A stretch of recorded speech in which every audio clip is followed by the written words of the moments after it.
Good morning, everybody. How's everybody doing on the call today? Morning. Hey. Good. Oh, we got a good turnout today. Well, welcome to Selling for Success Part 2. And just to remind everybody that today's session is, we wouldn't have today's session if it wasn't for the generous help of Joe Ferrero at Sun Life Financial, and Joe can help with all of your financial needs, from insurance to just good financial planning to just having having a plan to help you through your business, so that you can really work on your business and not in it. And Joe's based up in Richmond Hill. There's his contact info on the slide, and of course the session is also brought to you by the Vaughan Business Enterprise Center. And I know Dolores is here on the call, but we can't hear her today for some reason. But, so, hey, and welcome Lisa, and welcome everybody else who's chiming in here this morning. Thank you. Yeah, you're welcome.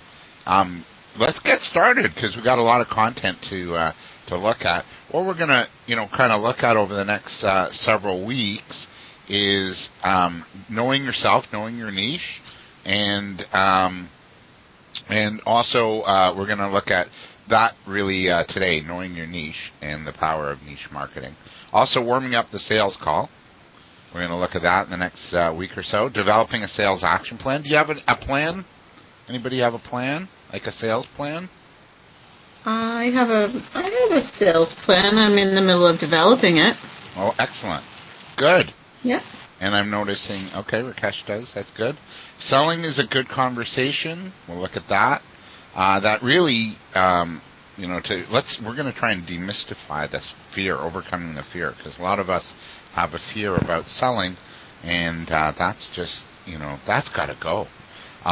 Really, all it is you're just having intriguing conversations with people about what it is you do and what it is that they need. So that's what we're going to look at. We're going to look at the importance of asking really good questions, and also what else we're going to look at in the next several weeks. Don't give up, stay in touch. The power of relationships.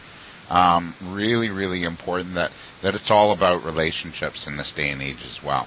So lots to do over the next, I guess it'll be 6 weeks after today. So you all set? Lisa, you set there? I'm set. Okay. Ready to go. All right, excellent. So let's get going with part 2. One of the keys, I think last week we looked at knowing ourselves and our benefits, and hopefully everybody did the homework. I hope Sandy, she did.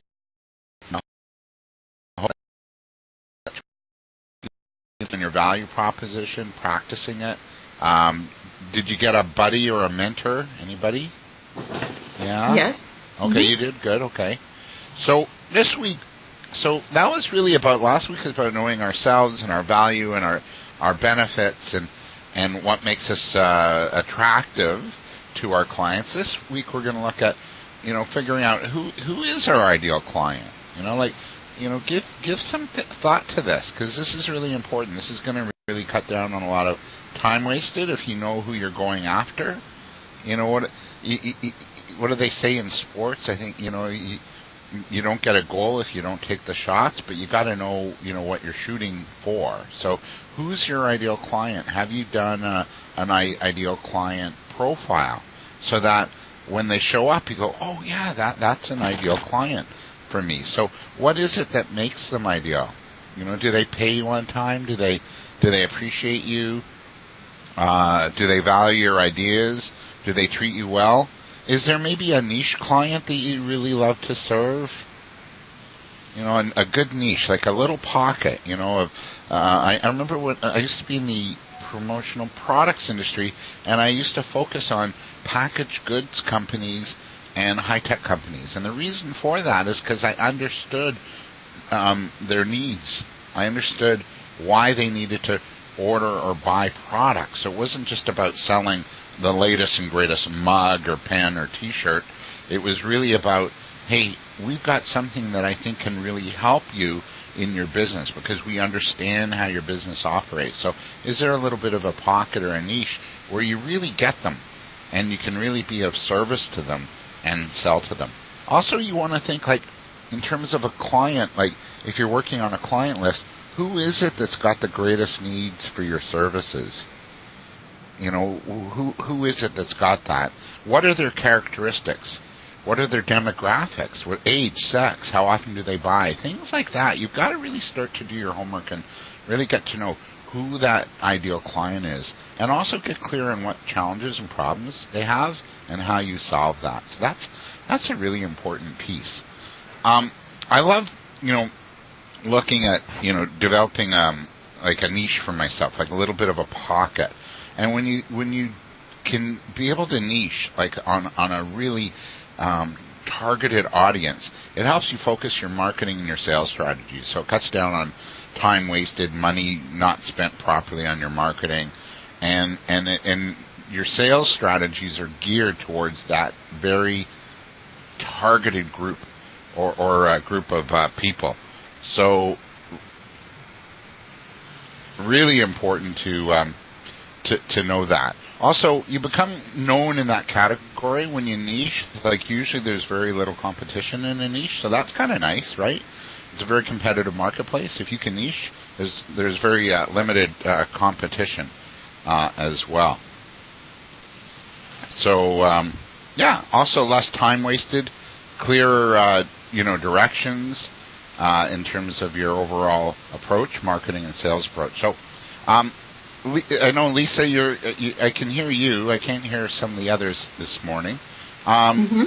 The niche market, I think you're starting to develop a bit of a niche market as well, correct? I am, yeah. And who are you going after? Well, my business is Elder Care Consulting and Care Management, and so I'm currently looking to develop more of the aspect of my speaking and teaching and workshop part of my business, and so I'm looking towards businesses or agencies or community groups that have any offerings that might have to do with seniors or elders or their rights or activities or things around those areas, as well as health care. Excellent. Yeah, so I like what you're doing, and somebody else is saying, they've got a niche on yoga studios and fitness clubs. That's good too. That's a niche too in and of itself, right? Just calling on fitness clubs or yoga studios. So I'd just like to bring up this sort of case study or case or example of a client I had the pleasure of coaching a few years ago, and she came into our coaching session, and she said, I'm not getting anywhere really with my marketing. It's not really landing. And so I asked her, I said, well, who's your target audience? She said, it's women 35 to 55. And what she was doing was she was offering stress management workshops and meditation workshops and stress management techniques to women 35 to 55. But her messaging was so general that she wasn't really landing with what inspired women in that target market. So women 35 to 55 we established was her overall target. And then I asked her, I said, well, what are the different types of women within that target? And these are, if you can see on the screen, these are just 3 examples. And this is actually what we chose as the women who had the most stress. So we identified one subsegment. So you want to segment your niche. Like you want to segment your target. Does that make sense to everybody? Yeah, it does. Yeah? I think you can help drive your marketing too. You might want to differ it a little bit for those different subsections, right? Exactly. You want to take over any time. You can't. Sorry. No, it's good. It's good. I need the day off here on this Monday morning. So what we did is we drew a big pie chart, if you can imagine a big circle, and then we drew a pie chart, and we looked at like all the different kinds of women that had stress, and then what we did is we ended up selecting 3 kinds of women. So one of our subsegments was working women with family, the other was a single self-employed woman with kids, and then single working women with kids. And when we started to market to them, and her marketing, she couldn't really afford mass advertising, but she used to go and network. So what she would do in her sort of elevator pitch was, are you a single self-employed woman with kids? Are you stressed out, with precious little time to yourself? Do the challenges of running a business and being a mom all on your own, kind of stress you out? And everybody's saying, yeah, it does. Well, what we do, so that's your challenge, and what we do to help you is we provide stress management classes and meditation classes for as little as, whatever it was. And now, and what we also offer you is your chance to get your, balance back into your life, to get your life back. And so when she started to sort of craft her message at these networking groups that she'd go to, when she targeted and focused on a segment, the right people at that networking event would come up to her after and say, "Oh, that's me. You're talking my language. I want to find out more about you." So when you can niche, when you can really look at your overall target market and pigeonhole them into little segments and start to talk their language, either in your sales conversations or a networking event or in your marketing material, you'll start to see way better results because it's landing and it's connecting with your exact audience that you're going after. It's not this big, broad message where you're, like a baseball player where you're spray hitting, you're hitting all over the park. What you want to do is you want to hit the gap, right? Hit where the players aren't and find those holes and hit one up the alley kind of thing. I hope that makes sense. Absolutely, yeah. Yeah. Mm-hmm. Yeah. So that was a very cool sort of case study. Niche marketing. Like I'll show you some examples of niche marketing. I hope you can see these as I pull them up. There we go. Yes, sir. Can you see that screen? No. Hang on. It's coming. Oh, you gotta love technology. Things don't always go as you plan with technology, so I'm trying to get...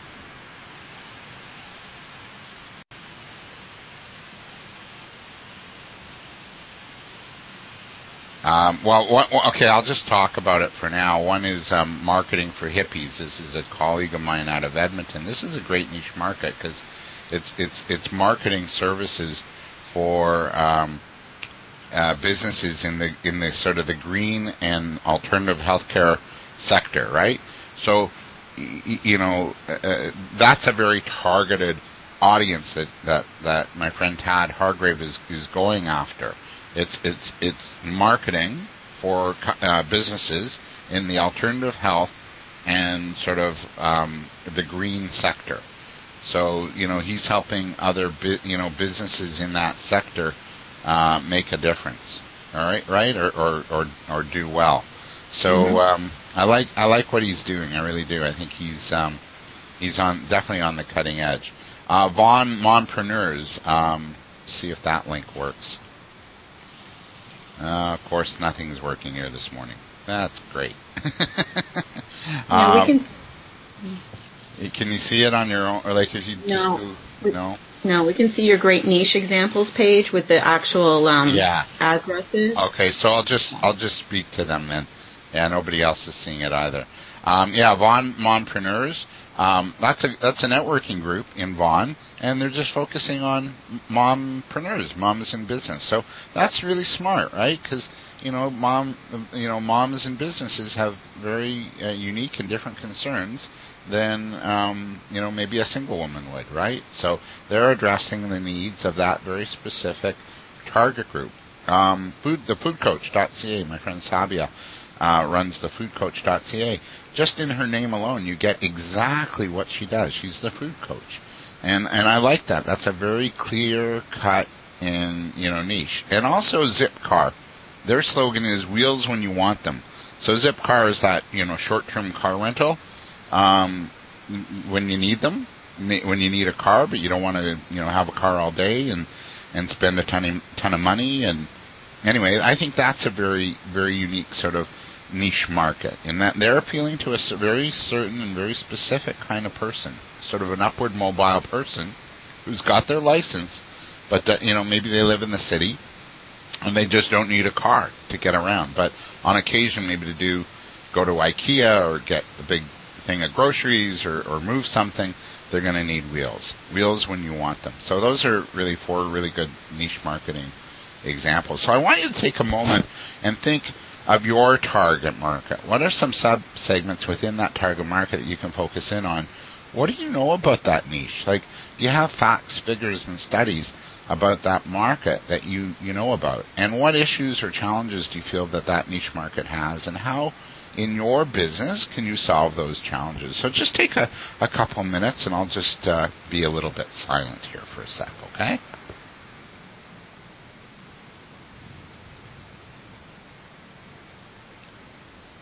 See some notes coming in. Good. All right. Yeah. That's a good market. Thanks, Rakesh.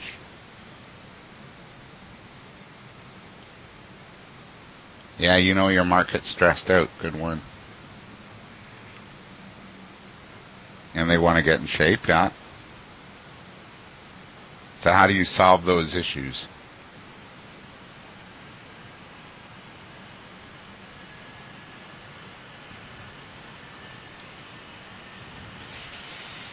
Just give you another minute to work on that. If you don't finish here, I challenge you to do this week, right?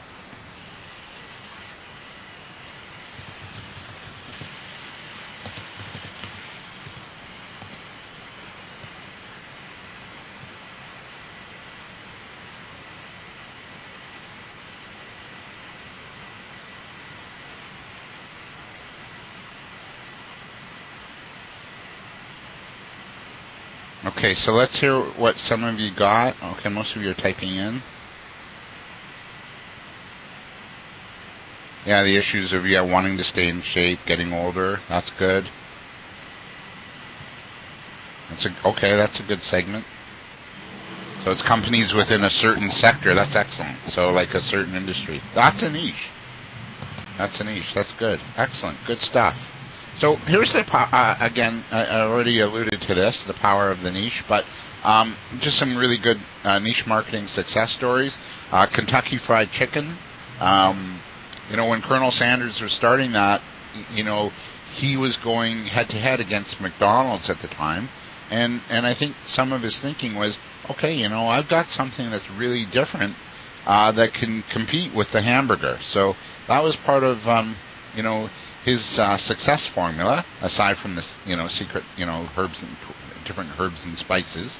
But that was that was a niche, right? He carved out a niche in the chicken business, and it's been going for years, right? Kentucky Fried Chicken, has been going for years. 7-Up, their fortunes changed for the better when they positioned themselves as the Uncola.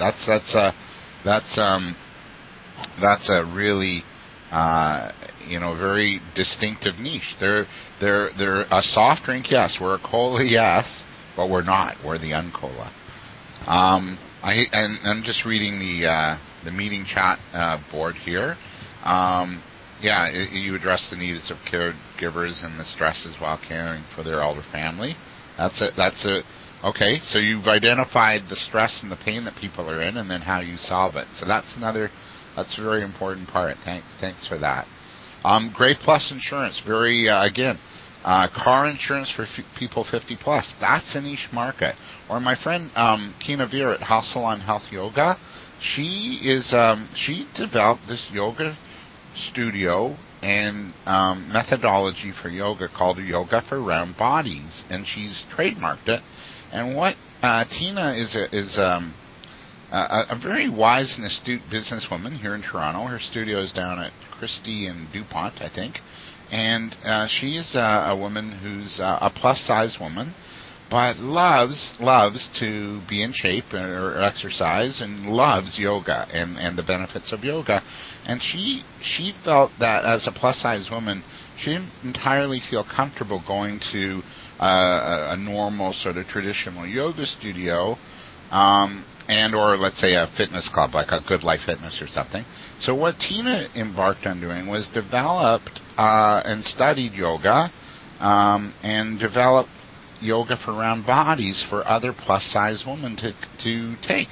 And so basically it's restorative yoga that she teaches, but what she's done is she's targeted this very, very specific group, and boy, she ever built one of the most successful yoga practices in the city. She's now teaching other people how to do it and offer it, and I think she's licensing it, if I'm not mistaken. I might be, but I think she's starting to license it.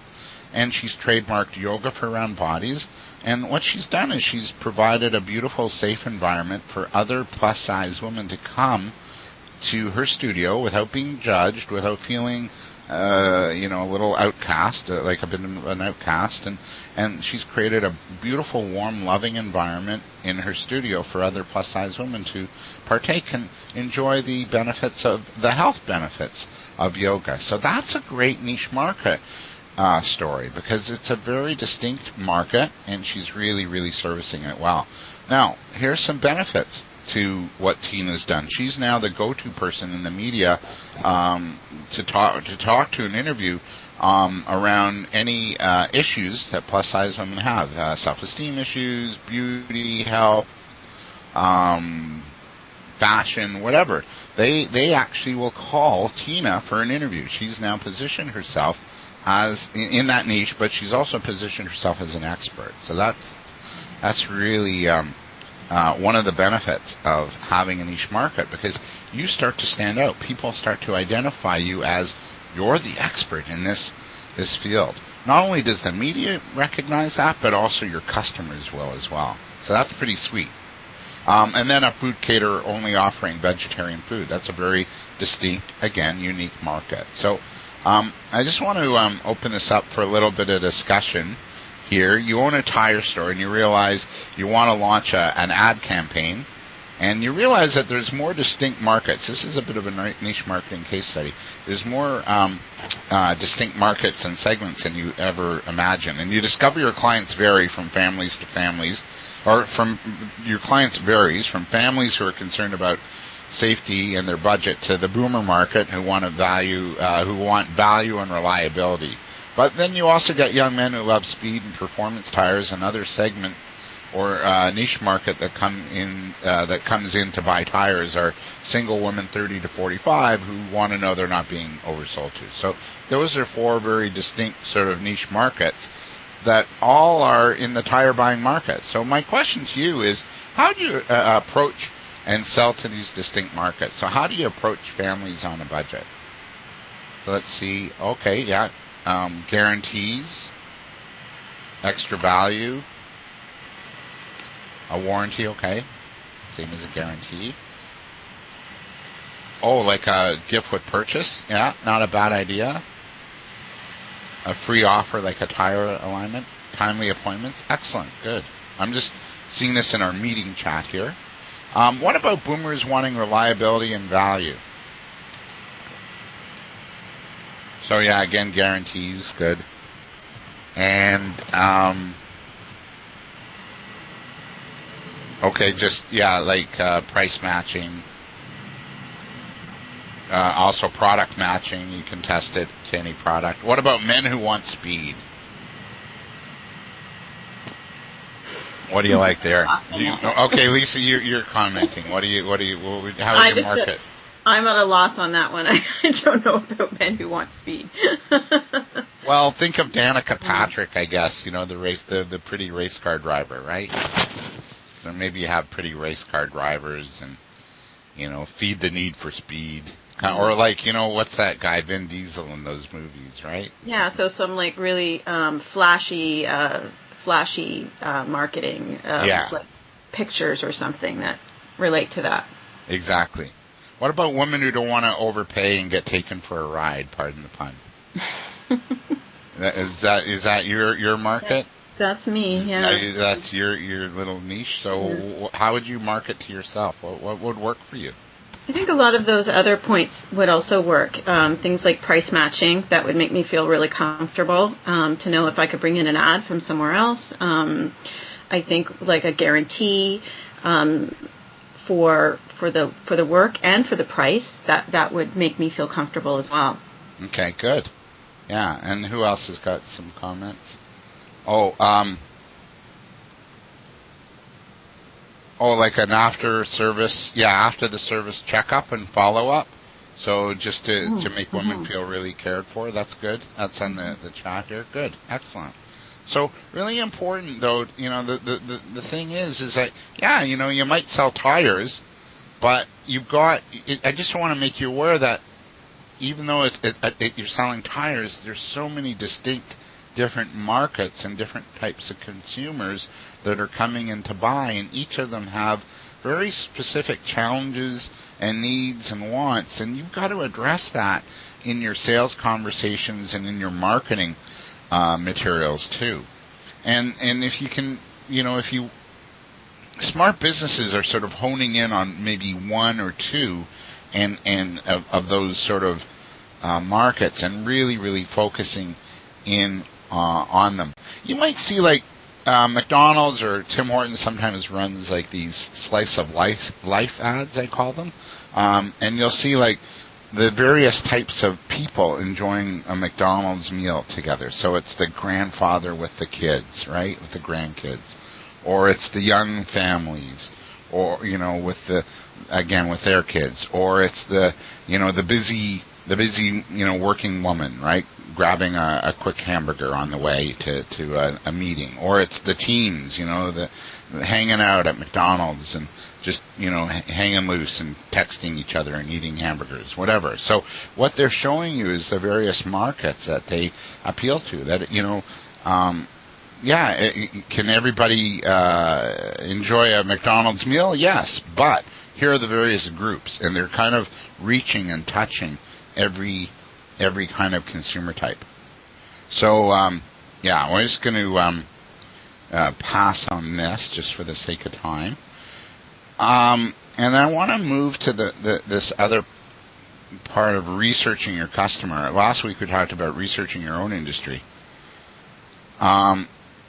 You also always have to be researching your customer. You got to know what's going on. So a little bit of homework here is, what are two things that you think is happening with your clients? What are some of the key frustrations and pain your clients might be in? And what's happening in your industry? What are some success stories? Like, who in your sector is succeeding, and why is that?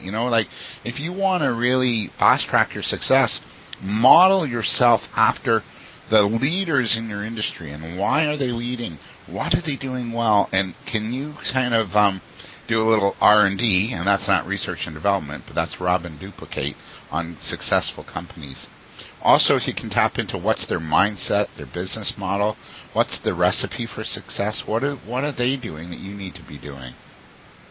I know I'm going to actually, because I worked with you last week, Lisa, ask you about the importance of research. We did a little research exercise last Friday, so do you want to just share what you did and how that helped you? Sure. We went down to the reference library, the big library on Bloor Street, and pulled out they have amazing tools there that I wasn't aware of. Big thick books on every business in the city or in the GTA actually, and it's organized by type of business. Also a big book on different associations, and within that book they actually had separate listing for trade shows and conferences.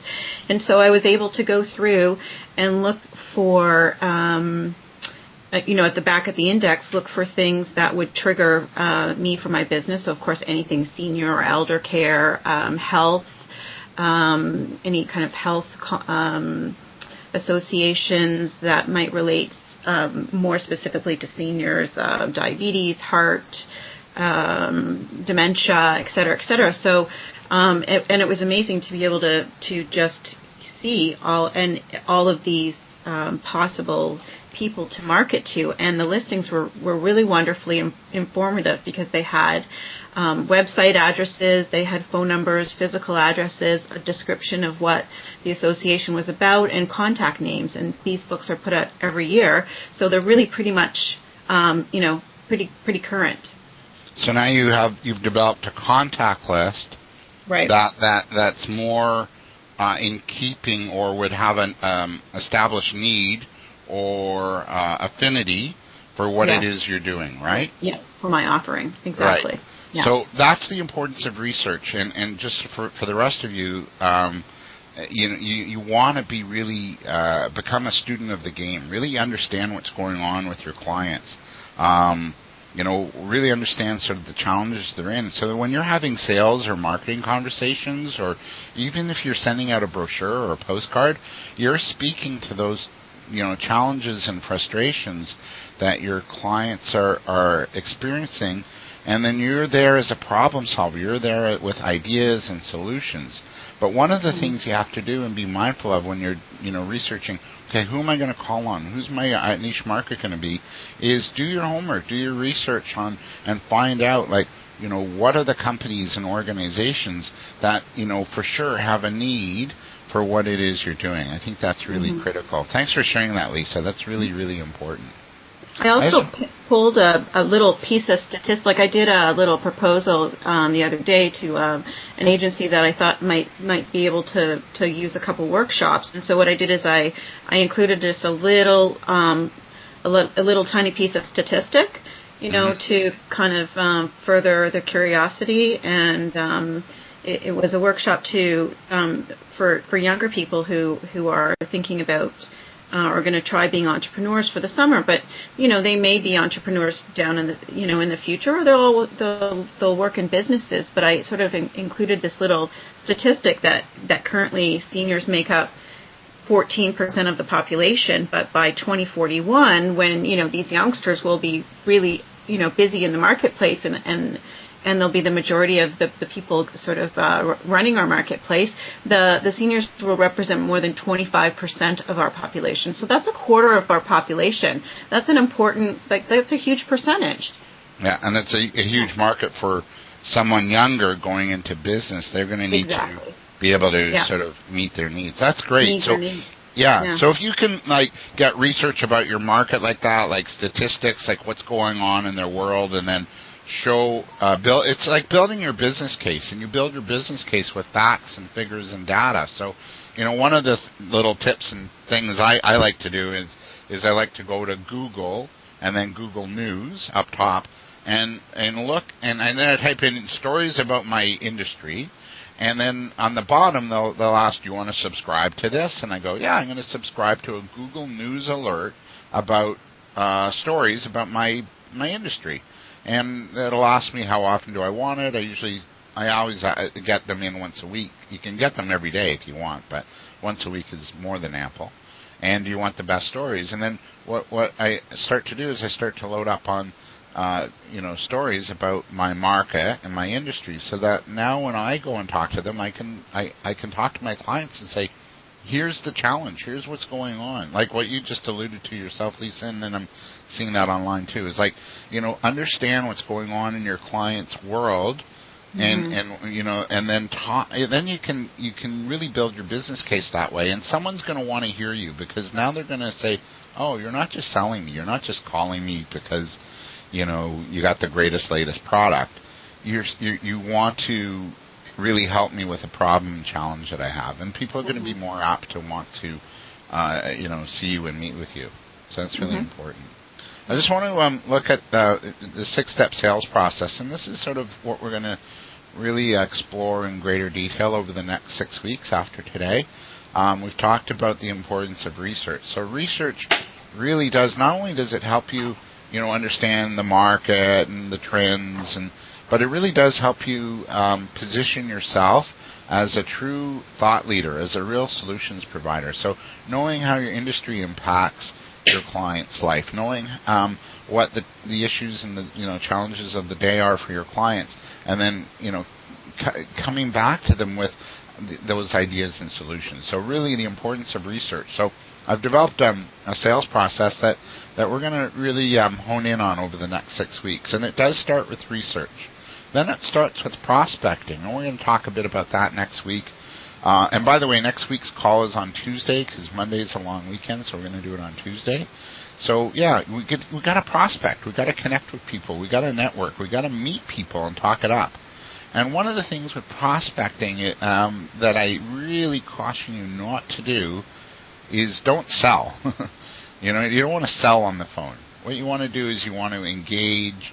You want to get people going, oh, I didn't know that. Or, yeah, I want to see you, right? So your goal on any sort of first initial meeting is to get a meeting. Your first or initial conversation, rather, is to get a meeting, to book that meeting. I call it a discovery session where I go in and I want to learn more about the company. I want to get clear as to who makes the buying decisions, what their budgets are, what their needs are, what their wants, hopes, goals, and dreams are. And then what I then do is I go to step number 4 and I work on and deliver a presentation or a quote for that business, right? And then I ask for the business in there, and there's a couple of little steps in there too that's really important to be mindful of, and you have to plan for this in your sales process. And that is, you might have to overcome objections, and there may be some negotiation that's done in that stage as well, because as much as your client wants to give you all kinds of money to do what you do, they might be a little bit, okay, they might be unsure, and that's what really an objection is about. They're unsure, they have a need that you haven't addressed, and you've got to address it, and then there might be some negotiation. So you have to work that into the sales process. And then hopefully after that, you re-ask for the business once you've eliminated all the objections. You do the work, and then you follow up. And really, one of the keys, and we'll learn in a few weeks, is the importance of following up. A lot of business owners fail miserably at this stage, and it's so important because your clients are going to leave you, not because you did bad work. Usually they'll stay with you if you're doing good work. But if you're not nurturing the relationship after, your competitors have a nasty habit of coming in and stealing your customers. So you want to make sure you nurture the relationship. Okay? So, yeah, really important. So I just want to have like a little bit of a group conversation here. And I'm getting a lot of people aren't on the mic. So we'll take it up in the chat room here. What information do you think you need to know about your clients ahead of calling them or prospecting to them? Can you think of 3 points that you want to know ahead of calling the prospect or client? Okay, I see budget. Yeah, what's their budget? That's a really important question, actually. Do they have the money? If they don't have the money, I'm not sure if that's your ideal client. If you go back a few screens. Anything else here? Let's see what I'm seeing. Things that you want to know. Oh, yeah, are they currently working with somebody? Are they using the product, right? Are they using the product or service that you're offering? Are they users? Are they familiar with it? So, yeah, really, think of a few things ahead of time that you'd want to know. Or, you want to know just even the basic, like what's the proper spelling of the person's name you're going to call on? Are they the key decision maker? Who else is involved in the buying decision? Where can you obtain data and research on your customer? Can you think of 3 sources? Okay, the library, somebody, yeah, okay. Google, the internet, of course, sure. I like Scott's Directory is a great resource, and that's available at most public libraries or chambers of commerce or boards of trades. Yeah, you can get marketing materials from their businesses. You can ask actually ahead of calling a client, if it's a bigger client, if you're working with bigger businesses, ask them for their what's the report? The financial report that they have to do. So you can get that. Another place to get research and data and really good sources, tap into your local media and ask them for a media kit, because usually they have a really good understanding of the overall market that they're serving. So that's kind of cool to do too. Okay, next question is, how can you include customer data and research into your sales conversations? Okay, yeah. I'm going to give you actually a little bit of a case study of a client of mine that we did this with. She came in for a coaching meeting, and she was selling real estate.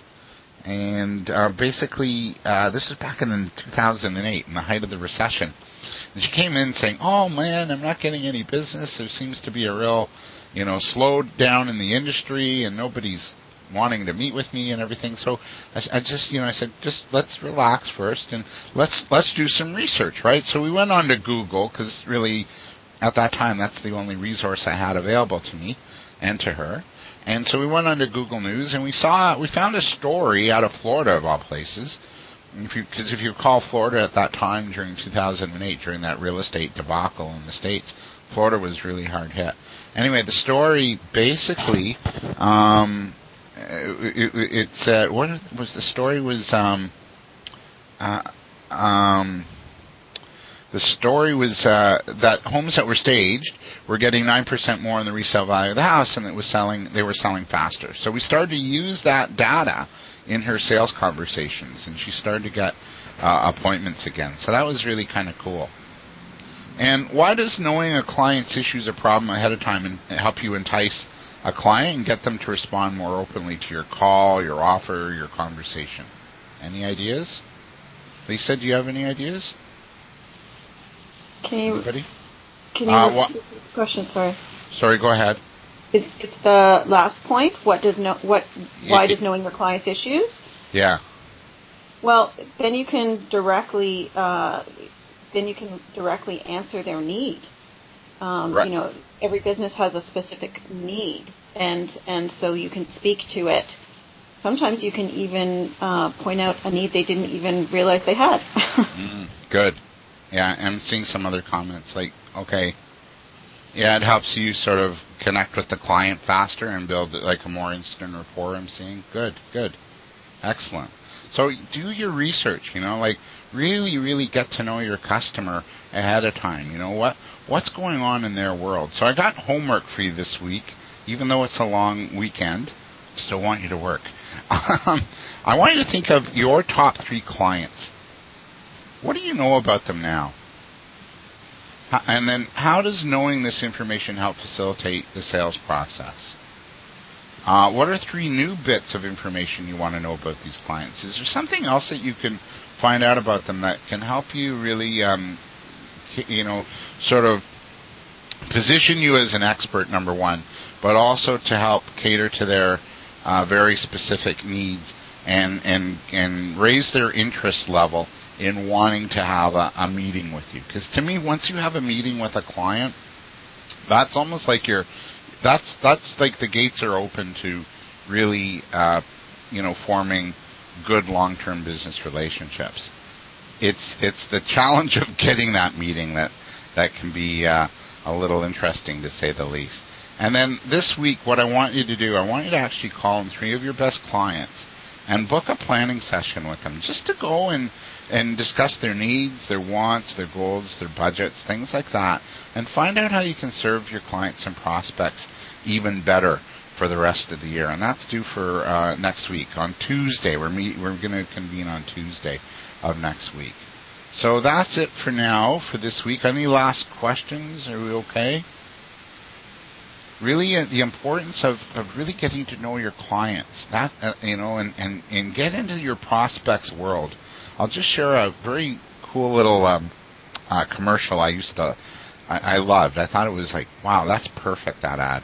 It was for the Jeeps, Jeep, Dodge, Chrysler. So this husband and wife were in the dealership, and the sales rep at the dealership was talking to them about the specifications of the car. Well, for most of us, our eyes would glaze over, right? Like, yeah, I don't care if it's got 4-wheel drive or whatever. I kind of expect that and the car to have what I need.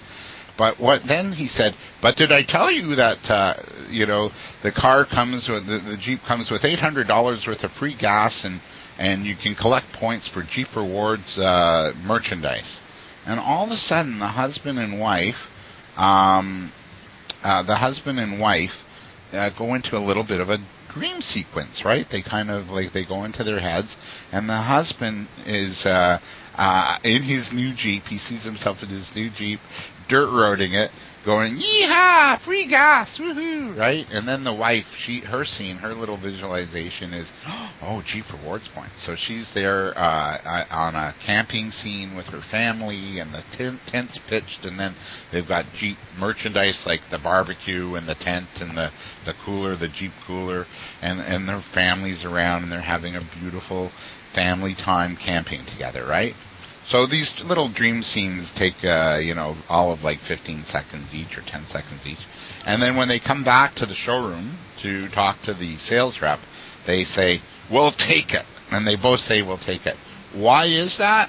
It's because the sales rep talked to, he what I like to do is like touch, move, and inspire someone. So he really touched, moved, and inspired that couple by sharing sort of the benefits of the offering, the emotion of that offering, where it really got them to sort of connect and say, yeah, he's talking our language, and we're going to buy, we'll take it.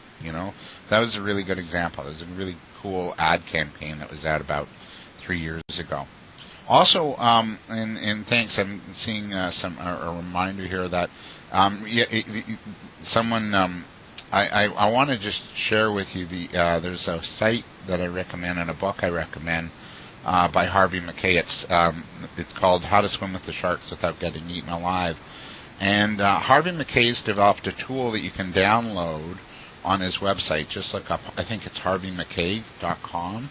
And he's got this tool called the Mackay 66. 66.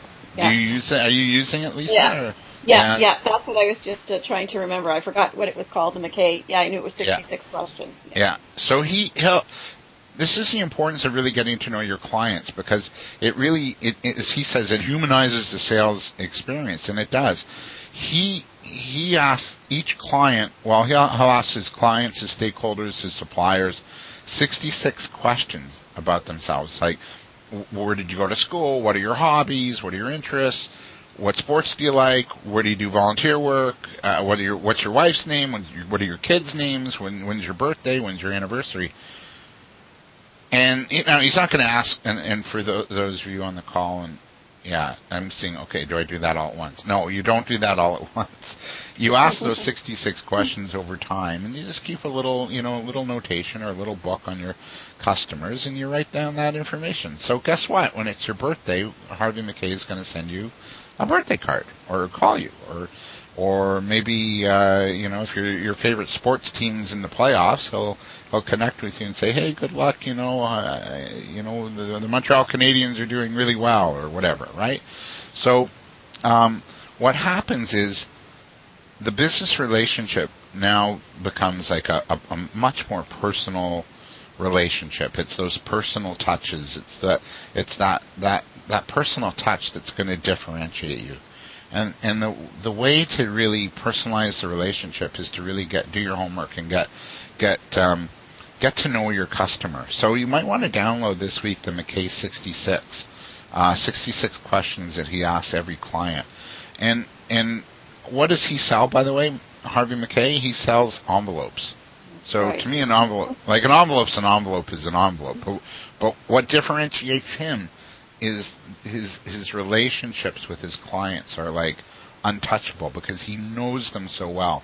I have a colleague of mine in Connecticut and in the States, Jack Mitchell, who runs a family business called Mitchell Richards. It's a very high-end clothing store. So picture Holt Renfrew meets Harry Rosen, and that's what you get. Anyway, their sales associates will actually go to your house and do a wardrobe analysis. So they get to see what you got, and that, see what you need, and that you're going to make the right buying decisions this year. You're not going to overbuy. But boy, like, who does that, right? Nobody. I haven't seen that here in my lifetime ever. Maybe I'm not shopping in the right stores, but that's really getting to know your customer, and that's the importance of really doing research, getting to know your customers on a deeper, more meaningful level. Oh, I'm here. Yeah, that's American customer service. Yep, for sure.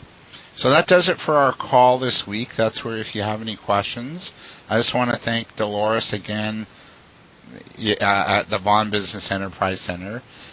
She's great. If you ever need help with your business or consulting, you can just go over there, and they have ongoing workshops as well. And I want to thank Joe Ferrero at Sun Life Insurance up in Richmond Hill. They're based there. They're on Yonge. I'm going to just revert back to slide 1 so you can see where to get a hold of Joe. They're based in Richmond Hill on Yonge, just north of Highway 7 and 407.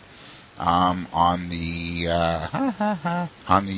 west side of Yonge. So there's Joe. That's where you get a hold of him, and the Vaughan Business Enterprise Center. So next week, we're going to do this again on Tuesday, because it is a long weekend. So I just wish everybody really well, and just a really good week and a good long weekend. Any other questions, comments? I don't think so. You're okay? All right. So that wraps up the call, and I just want to again thank everybody, and we'll see you all next